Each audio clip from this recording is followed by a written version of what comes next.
It is April 13th, 2024, and this is Sports Chowder with me, Sam Stebbins. Today we're talking Trevor Story's injury, Drew Holiday's contract extension, a Jaden Daniels scouting report, and more. Stay tuned. After a pretty successful West Coast road trip during which the Red Sox tied a 4-game series with the Mariners, swept the Oakland A's, and beat the Angels in a series 2-1, the Red Sox have slumped to 7-6. Last night, which is Thursday because I record this on Friday, the Orioles completed their sweep of the Red Sox at home, in case you missed that or didn't know. And it's kind of a snap back to reality of where the Red Sox are right now. But the good news is we start a series against the LA Angels at home tonight, and the Angels are not doing very well. We, of course, got that series win against them earlier this week. So I hope we can get some wins off them and get some positive momentum going. But again, it's a wake-up call that the Red Sox really have to put in the work and grind out some wins. Now, I want to be positive about this. I want the Red Sox to overperform expectations this year, but we'll have to wait and see. I don't want Alex Cora to be fired after this season, but like I said earlier on this show a few weeks ago, this season is make or break for our manager, Alex Cora. Now, the biggest story out of the Red Sox this week is that our shortstop, Trevor Story, is out for at least 6 months, so basically the rest of the season. Now, what happened was, if you don't know this story, he dislocated his left shoulder while making a diving stop on a hit by the Angels' Mike Trout earlier this week. Now, I really feel bad for Trevor Story. He's been injury-plagued since signing a 6-year, $140 million deal with us back in March of 2022. And in 2022, he played in just 94 games for the Red Sox because of injuries to his right hand and left foot, and then he appeared in only 43 games last season after recovering from major offseason surgery to repair a torn UCL. In total, that is only 145 games with the Red Sox since signing with us in 2022. To put that in perspective, there are 162 games in the MLB regular season. Now, obviously, it's still very early in the baseball season, so I really hope the Red Sox make some creative adjustments to our roster and maybe make a trade or two to cover for Trevor Story's absence. So we can wait, we can hope that things... Moving on to the Celtics, guard Drew Holiday agreed to a 4-year, $135 million extension this week. Now, a few weeks back, I talked about the fact that this extension was looming, and I said I'd like to wait until after the playoffs to get this done. But honestly, I was wrong to say this. It's really smart to make this deal happen before the playoffs, so there are no unnecessary, unneeded distractions during the playoff run. And honestly, I would be really sad to see Drew play elsewhere. Regardless of how the playoffs go, he's been a big part of the reason the Celtics have become such a undeniably dominant force this year. I really appreciate Brad Stevens, our president of basketball operations, for doing whatever he can to maximize our championship window while our core players are still young and still productive. Feels great, and now we can just focus as a fandom on the playoffs, which start exactly 1 week from today. I'm really excited. I think this could be our year, and now we can just focus on that, you know? The important thing is winning at this point, and I love Drew Holiday, and I'm glad we're going to have him for 4 more years at least. And even though he is older relatively for this roster, I think eventually he could play some sort of Al Horford role on the team as the most seasoned veteran on the squad. So I'm really excited. This year, I think it's going to be an amazing playoff run. And now Drew Holiday and our other players can just be locked in and focused on winning and being prepared. Now, this Celtics team set a really cool record recently. Kristaps Porzingis was named the Eastern Conference Player of the Week for April 1st through 7th. He averaged 19.8 points, 10 rebounds and 3 blocks per game during a perfect 4-0 slate for the Celtics. Now, with that, the Celtics became the first team in NBA history to have 4 separate players be named the Eastern Conference Player of the Week at least once over the course of one season. Now, obviously, the Player of the Week honor, it's not the biggest award they give out, but I think it's really cool. It shows how many players on our team are really contributing. It's really a team. These Celtics are not just being led by 2 or 3 superstars doing the heavy lifting. It's a real, tight-knit squad doing the right thing for the Boston Celtics, period. So I know the Eastern Conference Player of the Week is not the most important award given out, but it's still exciting. It's still cool for me for these records to be set. And hopefully if our guys can make a championship happen, they will go down as one of the best Celtics teams in history. Moving on from the Celtics, but staying in the NBA, a pretty big story that is on the horizon is LeBron's future. Will he retire? Will he stay in LA? What is he going to do? Now, for the 2024-2025 season, he has a $51.4 million player option. Now, really, if he'll take that option or not depends on a couple of things. First of all, it depends on if they advance past the play-in tournament, when they'll be playing the Golden State Warriors, and what happens with his son, Bronny. Now, Bronny has declared for the NBA draft. He's also in the NCAA transfer portal, so he could be on an NBA team next season. He could be at a different college. I think both LeBron Sr. and LeBron Jr. want him in the NBA, but it remains to be seen what will happen. Now, my personal guess, and it's not based on a ton of knowledge about the situation or how great of a player Bronny is, I do think somehow he will join an NBA team for next season. Mainly because of his dad's name and success. Bronny has always had a higher profile because of that. Obviously, it comes with the territory of a famous parent.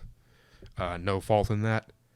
And really, the thing is, even if Bronny's not as great as his dad or a great NBA player, it's still a lot of attention for a team to have if they draft him or sign him. Because the worst case scenario is that he's not an all-star, he's not really a productive member of the team, but he's on your roster, and with his name, you sell merchandise and tickets, which is not a losing proposition for most NBA teams. Now, I'm not sure if Bronny will be drafted by a team or if he'll be signed after the draft, but either way, I think a team will somehow have him on their roster when the next NBA season starts. And I think whichever team gets Bronny will get LeBron for one season, because LeBron the senior has constantly mentioned how much he wants to play on a team with his son. And the fact is, LeBron turns 40 this year. There is just not that much time left for him to play basketball, and he's going to prioritize his family above anything else. So I do think if, the Lakers make a deeper playoff run, LeBron might push them to sign Bronny, but other than that, he's just going to follow Bronny where he goes, however that shakes out. Now, a bonus LeBron James prediction is that he will be a part owner of an NBA team based in Las Vegas within the next 10 years. LeBron currently is a part owner of the Fenway Sports Group that owns the Red Sox, Pittsburgh Penguins, Liverpool FC, and other assets. And when LeBron joined this partnership, it was pretty clearly going to be about a future NBA team, not any of the other teams that group owns. It is funny to me that LeBron is a part owner of the Red Sox, because he almost never mentions it, but it is cool that he owns a part of the Red Sox, I have to admit. LeBron is a giant figure of 21st century sports, and I can only hope one day he throws out the first pitch at Fenway Park. Moving on to the Patriots, I decided we should take a closer look at Jaden Daniels today, because if he is available, the Patriots might draft him. And like I've said before, I think he's a good option, and I want to prove my point by reading some highlights from his scouting report. Now, first, some background information. He is the 2023 Heisman Trophy winner. He played with Arizona State from 2019 to 2021 and LSU from 2022 to 2023. Now on to his PFF.com scouting report. His strengths include being an elite athlete, being able to take any run to the house. He has effortless speed and burst. Jaden is great at running the ball, obviously, but he can also make just about any throw, especially deep balls. Now, some of his weaknesses include his frame and being way too reckless with his body. He takes far too many massive hits, and he runs very tall, which can lead to some of those big shots. Much like North Carolina quarterback Drake May, his strengths are great and his weaknesses can be fixed.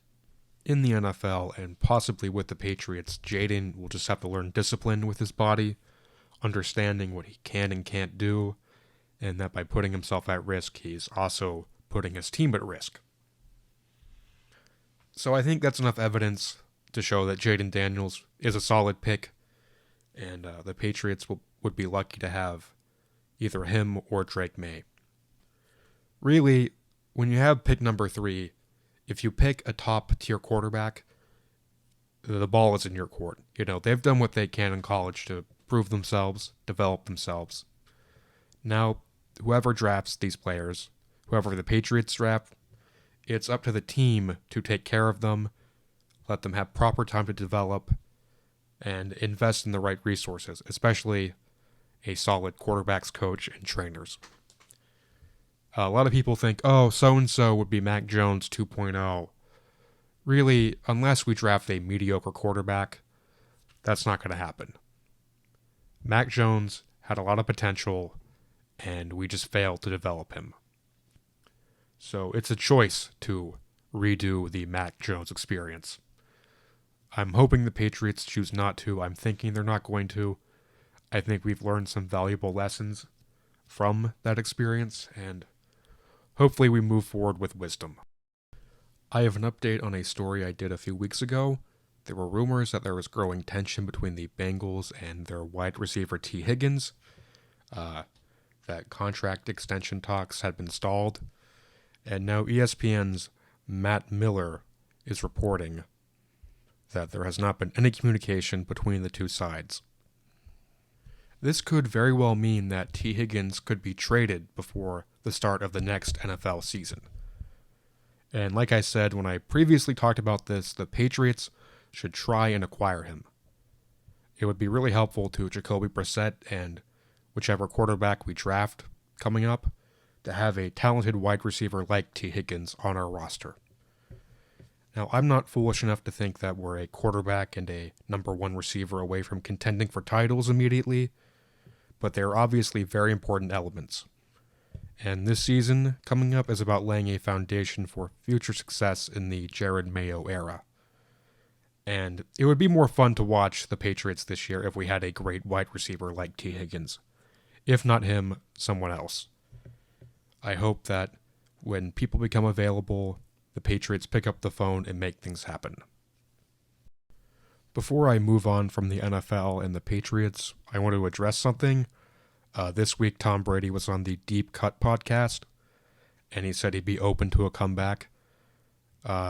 It's just an unfunny joke for the most part. I think there will obviously always be a part of Tom that wants to play football and be a starting quarterback, but he's in his 40s. He's done, okay? He's pushing 50 at this point. He needs to take care of his kids. He needs to do the NFL on Fox. He has other things going on. He's not going to come back. You know, it's not a movie at this point. He's had, multiple movies worth of epic wins, epic seasons. I think now he can just rest on his laurels as the greatest of all time without trying to come back and add more to that legend. And I think I had an epiphany this morning that he was doing this to help promote this podcast. It was a smaller podcast. So really, it was just him having some fun, admitting there's a part of him that wants to play, and helping out a podcast. That's really what this was about. It was not actually a hint at a comeback. Today I have a two-part assorted awesome. The first part is that former Celtic and two-time All-Star Isaiah Thomas has been signed to the Phoenix Suns for the rest of the season. Now, granted, there's not much left of this season, but per NBA rules, after a player is signed to 2 consecutive 10-day contracts, like Isaiah Thomas had been signed to, the team has to either let them become a free agent again or sign them for the rest of the season. So I'm really happy for Isaiah. I'm really happy that the Suns see his potential, see what he can contribute both on and off the court, and I really hope this leads to something great next season. I'd love if a team, whether it be the Suns or someone else, sign him to a 1-year deal and let him get some more play time, because he really is a special player. Isaiah really is the reason I became such a die-hard Celtics fan. I was always a casual Celtics fan, but it was Isaiah Thomas's time with the team that really excited me and got me invested, and the fact is I will always be an Isaiah Thomas fan. So I'm really happy for him, and I'm always going to root for him. And I would love nothing more than for the Celtics to sign Isaiah Thomas in the offseason. In many ways, despite his short tenure in Boston, he is a great Celtic, and he has a rich legacy in Boston. To bring him back would mean so much to Celtics fans, and I'm sure to Isaiah and his family. Now, the second part of this assorted awesome is that on Tuesday during the Red Sox home opener in Boston, they had a reunion of the 2004 World Series championship team, because this year marks the 20th anniversary. And they also did a really beautiful tribute to Tim Wakefield, who was a pitcher for the Sox during that 2004 championship. In total, he played with them from 1995 until 2011. He also won the 2007 World Series with them. And within the past year, both he and his wife, Stacy, passed away of cancer. And as part of this tribute, they showed a video about Tim and Stacy, and they had both of their children on the field and their daughter through the ceremonial first pitch to Jason Varitek, who is a retired catcher who was also a part of this 2004 team. And it was really beautiful. If you have the time and you haven't seen it, I recommend looking up both the tribute video they made and the video of his daughter throwing the first pitch to Jason. It's really sweet, and it reminds me of, well, it's bittersweet, but it reminds me of what a band of brothers the 2000s Red Sox teams were, especially 2004. I really appreciate that Boston teams are often like this, especially the Red Sox, and it just warms my heart, and I'm glad that they did right by Tim and Stacy. It means even more at this time when it's easy to be pessimistic about the Red Sox, but the truth is, regardless of management choices or ownership choices, it really is a great team, and they more often than not do the right thing when it matters the most. And I mean off the field. They support some good causes, and they support their current and former players when they go through troubles. It's really a great thing, and it makes me proud to be a Red Sox fan. I also think it's worth giving a more specific shout out to Tim and Stacy, because they did so much work with the Jimmy Fund, which is a Boston-based charity which helps children with cancer, and they were such a big part of it that people often said they couldn't imagine the Jimmy Fund without Tim and Stacy. So much respect and so much love for the fact they did that, and of course I'll be keeping their children, family, and community in my heart and in my prayers during this time. That is about all I have for this episode of Sports Chowder with me, Sam Stebbins. You can follow me on X at Stebbins Tweets. You can follow the show on X at sports_chowder. You can follow the show on Instagram at sportschowder and like it on Facebook. As a reminder, you can find this show on Spotify, Apple Podcasts, iHeartRadio, and Amazon Music. Thank you so much for listening. It means so much to me. I will return next week with more Sports Chowder.